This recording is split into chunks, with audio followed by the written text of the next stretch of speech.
Today we're going to look at Collectiv's Government Contract Analysis Report. This report enables the government procurement to effectively provide answers to critical questions by leveraging insights while issuing contracts. In this report, we have overview, labor rate pricing, and labor statistics. Let's check out the overview.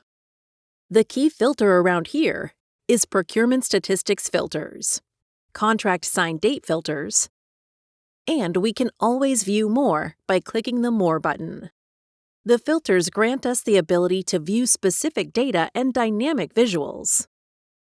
For example, we have average contracts amount, average hours per project, average FTS, average hours rate. We also have a breakdown of average hourly rates by department average, hour rate by location, rate and contracts rev by location, and contract statistics by customer segments. Now, let's check out labor rate pricing. Our key filter here is 2019 labor rates analysis.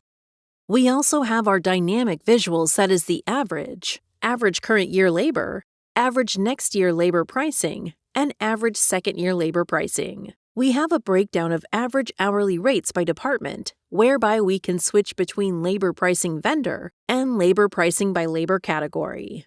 We also have a breakdown of average pricing by year of experience and education level using this scatter chart. You can also move to labor statistics, which gives us almost similar insights. We have our key filter as 2019 labor rate statistics, which you can filter by industrial group, and also have job title, which you can do by such.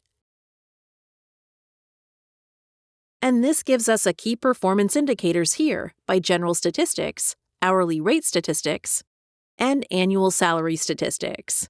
We can also have an icon whereby you can switch information to select or view specific information which you want to be presented.